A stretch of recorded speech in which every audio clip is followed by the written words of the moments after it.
Hello hockey fans, Oddman Rush here and welcome back to another video. Alexander Ovechkin has gone down in history as one of the greatest players the National Hockey League has ever seen.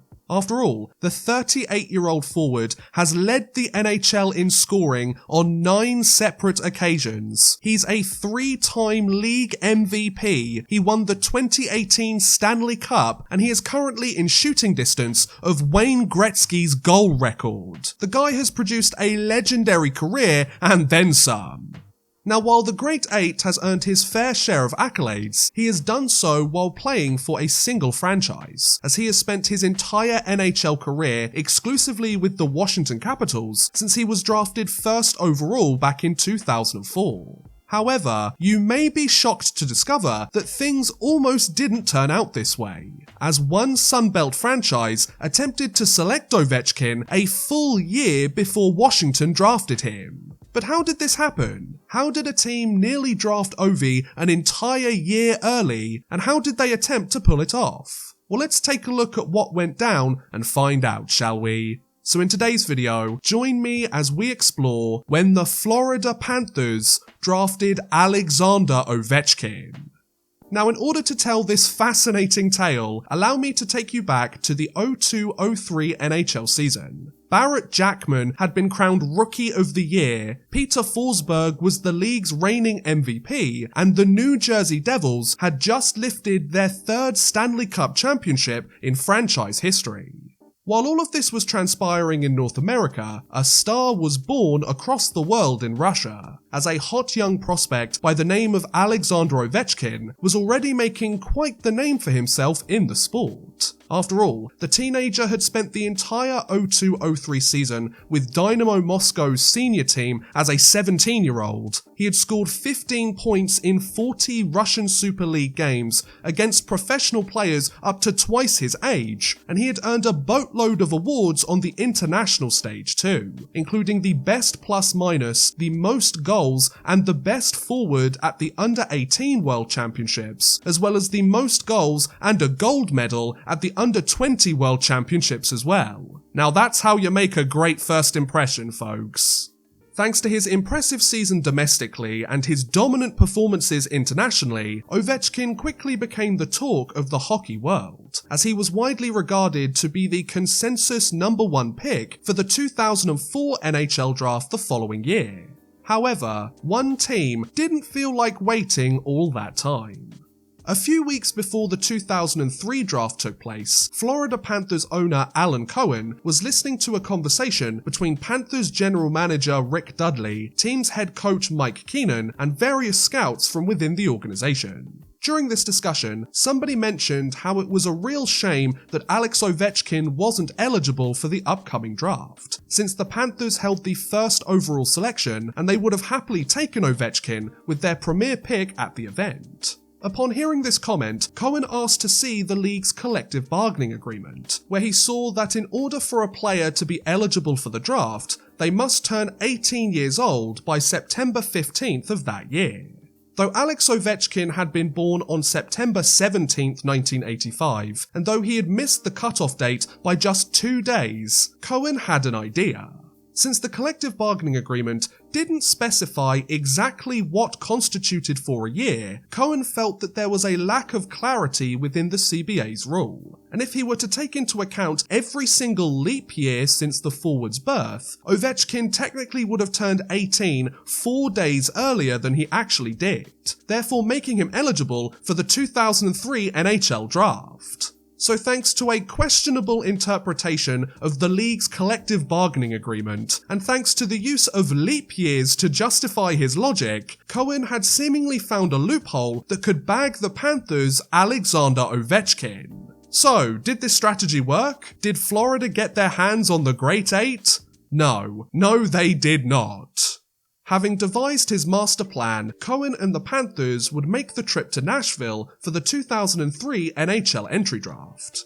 As the arena filled with fans and the event got underway, Cohen instructed Florida general manager Rick Dudley to go to the league and present them with his idea. And while the league gave him 5 minutes to state his case, the NHL promptly told Dudley that there was no chance in hell that they were going to allow Florida to draft Alexander Ovechkin at the event.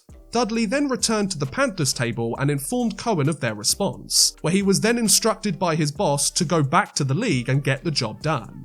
What originally began as a bold and rather daring maneuver would quickly dissolve into pure and utter desperation, as Dudley would go back and forth between Cohen and the league again and again, repeating to the league what he had been told by Cohen and attempting to explain the exact same concept just in a slightly different way. After 3 or 4 attempts, and with the league clearly not budging on their decision, the Panthers would eventually trade their first overall pick to the Pittsburgh Penguins, who would use this selection to draft franchise goaltender Marc-Andre Fleury. Now, before you guys start freaking out that Florida passed the opportunity to draft one of the best netminders of his generation, the Panthers had previously acquired future Hall of Fame goaltender Roberto Luongo 3 drafts earlier, so their netminding was well taken care of already. With the Panthers now holding the 3rd overall pick, and with their time to draft fast approaching, the league began to worry that Florida would attempt to draft Ovechkin again with their shiny new selection. In fact, the league was so concerned that they confronted the Panthers and threatened to rescind the pick entirely should the team try their strategy again. Talk about putting your foot down, eh, folks? Having read the league loud and clear, and with no desire to forfeit their pick, Florida would use this selection to draft highly touted forward Nathan Horton instead. However, Florida weren't done trying to nab Ovechkin just yet, as Cohen wanted Rick Dudley to continue making attempts to draft Ovi deep into the later rounds of the event. Now, interestingly, while most of the Panthers front office had already moved on from Cohen's plan, it is said that Florida head coach Mike Keenan, who was said to have had a close relationship with Cohen during his time with the Panthers, continued to fuel the fire by encouraging Cohen to keep going for Ovechkin. Now, given his fiery personality throughout his tenure in the league, and given his my way or the highway attitude when coaching, it really doesn't surprise me that Keenan may have been the catalyst that kept the Alexander Ovechkin hype train rolling. After all, the guy would do whatever it took to win hockey games. Why wouldn't he do the same on the draft floor, right? With the draft entering its 2nd day, and with Cohen still refusing to give up, the Panthers owner wanted it on record that Florida had officially attempted to draft Ovechkin at the event. So much so that the team tried to announce Ovi's name with their 13th and final pick in the 9th round of the draft. However, suspecting that Florida might try their luck again, the NHL quickly turned the Panthers' microphone off before they got the chance to follow through, and they gave the team quite the talking to as punishment. Pretty deserved if you ask me, folks. I mean, how many times did the league have to tell them? Enough was enough, you know? Having failed with their final attempt, Florida were forced to take a timeout in order to find an actual draft-eligible player to select instead, ultimately deciding upon Canadian enforcer Tanner Glass, which was actually a pretty great pick for them given that Glass would go on to play over 500 games in the NHL. Despite this solid consolation prize though, the Panthers still weren't happy with this result, as Florida GM Rick Dudley would leave the arena shortly after selecting Glass, although it's unsure whether he left out of pure frustration or to avoid the inevitable onslaught that awaited him from the media. So despite pleading their case again and again, and despite being rejected by the league time after time, Florida's plan to draft Alexander Ovechkin had failed and failed hard. I mean, how many times did they try to make it happen, and how many times did the league shut them down? There's being ballsy, and then there's just plain embarrassing yourself, you know? But what about Alexander Ovechkin? What did he have to say about this whole situation? While it's unsure what the teenager felt at the time of the incident, when asked about Florida's plan years later, Ovechkin is said to have called it impressive. Very impressive. At least someone had a good sense of humour about the whole thing. The league certainly can't say the same, can they? Whether it was a stroke of pure genius or a moment of utter stupidity, Cohen's plan to draft Alexander Ovechkin provided plenty of entertainment during the 2003 NHL entry draft. It may not have worked out in their favour, and they may have nearly gotten in serious trouble with the league as a result, but you can't fault the team for trying anything they could in order to get their hands on a once-in-a-lifetime player. Just look at Ovi's career over the last 2 decades. I'd be using leap years to try and draft him too, you know? Whether this whole situation was right or wrong, one thing's for sure. Ovechkin playing in Florida and suiting up in a Panthers jersey would take quite some getting used to, whether they drafted him early or not.